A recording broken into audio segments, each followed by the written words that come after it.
नमस्कार, DD news पर आप दो टूक देख रहे हैं। मैं हूं अशोक श्रीवास्तव। जो ग्राउंड रिपोर्ट थी और ये जो आंकड़े थे, ये आंकड़े सरकारी आंकड़े हैं, विज्ञापन नहीं है। तो विज्ञापन की बात मत कीजिए, आंकड़े दिखाइए सर जी।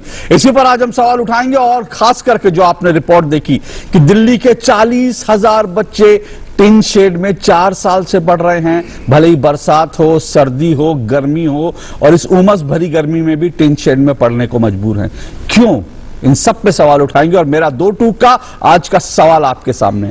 आज दो टूक में मेरा सवाल, जिसके चर्चा को बढ़ाएंगे, मेरा आज का सवाल, दिल्ली के 40,000 बच्चे टिन शेड में पढ़ने को मजबूर, विज्ञापनों में चमकने वाला केजरीवाल का शिक्षा मॉडल जमीन पर क्यों है खस्ता हाल। जी हां, दिल्ली के 40,000 बच्चे जो हैं वो टिन शेड में पढ़ने को मजबूर, विज्ञापनों में चमकने वाला दिल्ली का केजरीवाल का शिक्षा मॉडल जमीन पर खस्ता हाल क्यों, ये मेरा सवाल है। और मेरे साथ इस पर चर्चा करने के मनोज नागपाल जी जुड़े हैं। अगर आप दो टूक देखते हैं तो मनोज नागपाल जी को जरूर पहचानते होंगे, क्योंकि मनोज नागपाल जी पहली बार दो टूक में आए थे। और कब आए थे? क्योंकि ये लगातार दिल्ली सरकार का, केजरीवाल ये आम आदमी पार्टी के नेता थे, लेकिन इन्होंने दिल्ली के जो शराब, वो पूरा मॉडल था, जो शराब जगह जगह शराब के ठेके खोले जा रहे थे, उसके विरोध किया। उसका विरोध करने के बाद इन्होंने आम आदमी पार्टी छोड़ दी। तो पूर्व आम आदमी पार्टी के नेता मनोज नागपाल जी, वो भी मेरे साथ जुड़ेंगे। मनोज जी, आप जो है शराब जो मॉडल था दिल्ली का, उससे तो आप नाराज थे, आपने इस्तीफा भी दे दिया, पर आप आम आदमी पार्टी में रहे, तो कम से कम शिक्षा मॉडल से तो आप संतुष्ट होंगे। उसके लिए तो आपने भी नारे लगाए होंगे, तालियां बजाई होंगी, दिल्ली का शिक्षा मॉडल बड़ा शानदार। बिल्कुल, आपको लगता है तालियां बजी होंगी, लेकिन ऐसा कुछ नहीं है, ऐसा कुछ भी नहीं है। मैं बहुत बड़ा नेता नहीं हूं कि जो मैं पूरे दिल्ली की बात करूं, वेस्ट डिस्ट्रिक्ट तक सीमित हूं। अगर किसी को स्कूल देखने हैं सरकारी ना, तो मेरे डिस्ट्रिक्ट में आइए, मेरी विधानसभा में आइए, मैं आपको दिखाऊंगा दिल्ली के सरकारी स्कूल। मैं आपको दिखाऊंगा कि ये गवर्नमेंट गर्ल्स स्कूल अशोकनगर, उसमें जो बच्चियां हैं उनकी एंट्री का पॉइंट क्या है। अच्छा, हाँ, और इतना गंदा पॉइंट कि आप वहां से निकलना पसंद ना करें और बच्चे स्कूल जाते हैं वहां। मैं आपको दिखाऊंगा एक एक क्लास के अंदर 60 बच्चे, टीचर कैसे हैंडल करेगा 60 बच्चों को, क्या पढ़ाएगा, क्या स्तर देगा। मैं आपको दिखाऊंगा कि इन्होंने अपनी वाहवाही लूटने के लिए जबरदस्ती पास की जो पॉलिसी अपनाई हुई है कि बच्चों को पास करेंगे ही करेंगे ताकि इनका रिजल्ट ठीक रहे। लेकिन सीबीएसई में आके ये लोग, वही आपकी वाली बात, जो आपका आंकड़ा बिल्कुल ठीक है, 81.36% पे आके ये लोग रुक जाते हैं। क्यों? क्योंकि नीचे से बेस ही नहीं बना हुआ। मैं आपको दिखाऊंगा कि हर स्कूल के अंदर 50% से ज्यादा टीचर्स जो हैं अभी उनकी वैकेंसीज पड़ी हुई हैं। मैं आपको दिखाऊंगा प्रिंसिपल नहीं है, किसी भी सीनियर टीचर को HOS बना करके, हेड ऑफ द स्कूल बना करके प्रिंसिपल की चेयर पे बिठा रखा है। और आप मेरे साथ चलिए, मैं आपको ये बड़ा क्लियर दिखाऊंगा कि बच्चे पढ़ रहे हैं या क्लास में है ही नहीं। मैं आपको ये दिखाऊंगा छत के ऊपर वाली क्लासेस में जहां टीचर जाते नहीं है और अक्सर पीरियड कैंसिल होते हैं। मैं आपको जमीनी हकीकत बता सकता हूं, बाकी हवाई हकीकत और विज्ञापन की हकीकत तो क्या मेरे साथी लोग बताएंगे। अगर आपके खुद के डिस्ट्रिक्ट में ऐसी सिचुएशन है, बीते 4, 5, 6 सालों में आपने कभी अपने नेताओं के सामने, क्योंकि आप आम आदमी पार्टी में रहे, तो आपने नेताओं के सामने इसके बारे में कभी बात रखी, कभी कहा? मैंने आपको बिल्कुल बताया कि मैं बहुत बड़ा नेता नहीं हूं, बहुत छोटी सी बात है। अपने क्षेत्रीय स्तर पे जो नेता होते हैं, उन लोगों ने मुझे स्कूल मैनेजमेंट कमेटी में भेजा, तो स्कूल मैनेजमेंट कमेटी में जाकर के अपनी बात को रखता था। और वहां उनके बिल्स वगैरह भी कुछ देखने होते थे, तो बिल्स वगैरह के बारे में मत ही पूछे, तो बहुत ज्यादा बढ़िया रहेगा। तो 600-800 की मोटर जो है 2800 रुपए में लगती है। अरे बाबा, ये विकासपुर स्कूल का हाल बता रहा हूँ मैं आपको। और 2 घंटे के लिए मजदूर आता है तो 3000 रुपए का बिल बन जाता है स्कूल मैनेजमेंट कमेटी का। तो ये सारी चीजें थी। कुछ कभी भी किसी चीज को पकड़ने या छोड़ने की एक वजह नहीं होती, लेकिन एक वजह जो 101वीं गलती जो की थी, जिसके बाद श्री कृष्ण ने जो अपना चक्र चलाया था, तो वो लिखकर जरूर बनी। लेकिन इन सब चीजों से मैं अपने आप को दबा कुचला और ऐसा महसूस कर रहा था कि मैं अपनी बात ही नहीं रख पाता। कहीं रखता हूं तो आप चुप हो जाइए, आप बैठ जाइए। मैंने पहले भी कहा था कि जो आम आदमी जो है वो, मतलब मनोज नागपाल जी जैसे आम आदमी जो है आम आदमी पार्टी से जुड़े थे, उनको जो है घनघोर निराशा ही, और आज वो पार्टी छोड़ कर जो है जा रहे हैं।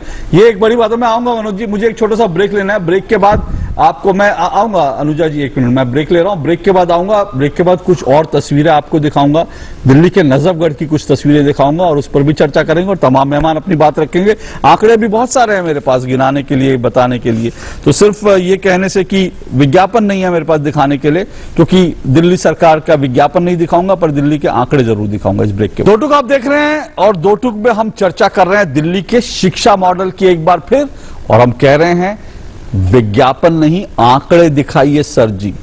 सर जी के पास यानी कि अरविंद केजरीवाल जी के पास विज्ञापन है, हजारों करोड़ के विज्ञापन है अखबारों में देने के लिए और टेलीविजन चैनलों को देने के लिए, और उन विज्ञापनों में दिल्ली के शिक्षा मॉडल को सर्वश्रेष्ठ मॉडल दुनिया का बताया जाता है। लेकिन मेरे पास दिल्ली के शिक्षा मॉडल के आंकड़े हैं, तो मैं विज्ञापन नहीं दिखा रहा, विज्ञापन पे बात नहीं करूंगा, आंकड़ों पे बात करूंगा और इन आंकड़ों पर जवाब लेने की हम कोशिश कर रहे हैं।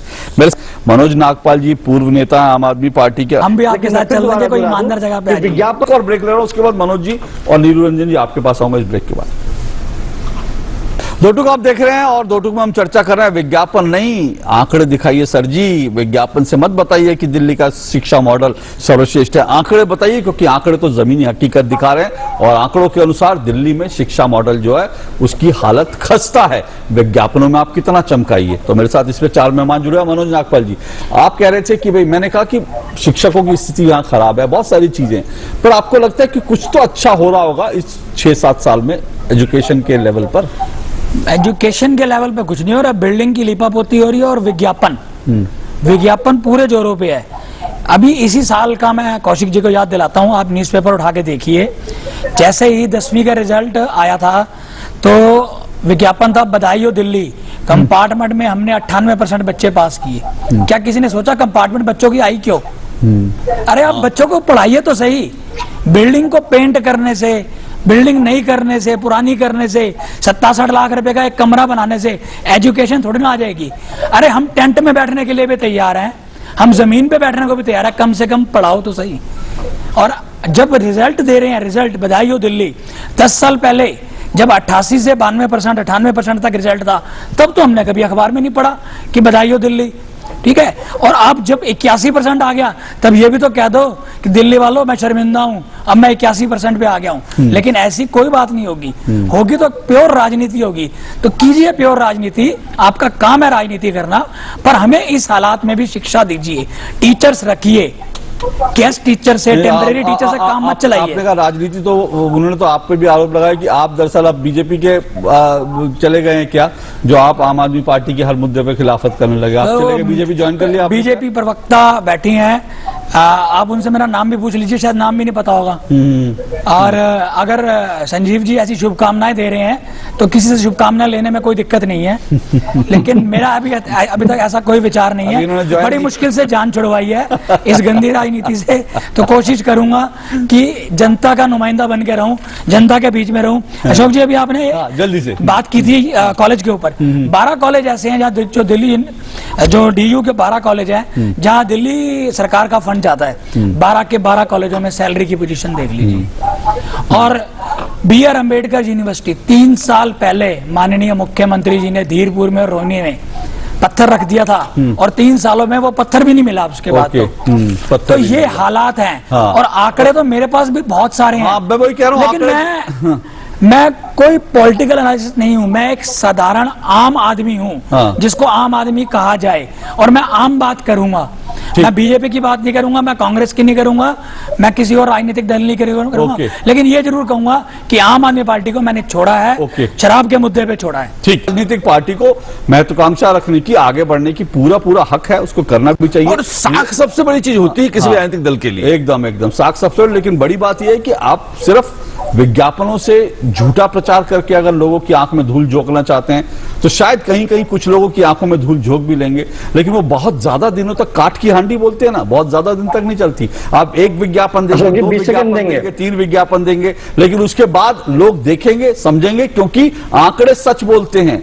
विज्ञापन देखने के लिए टीवी मत देखिए, विज्ञापनों के भरोसे जो है केजरीवाल सरकार के आकलन मत कीजिए, न्यूज देखिए और आंकड़े देखिए, जमीनी हालात देखिए, और हम भी आपको जमीनी हालात जरूर दिखाते रहेंगे। विज्ञापन केजरीवाल जी देंगे तो भी ठीक, नहीं देंगे तो हमें कोई फर्क नहीं पड़ता। बहुत बहुत शुक्रिया आज सभी मेहमानों का दो टूक में जुड़ने के लिए। दो टूक में आज बस इतना ही, कल आपसे फिर मुलाकात होगी। इजाजत दीजिए, नमस्कार।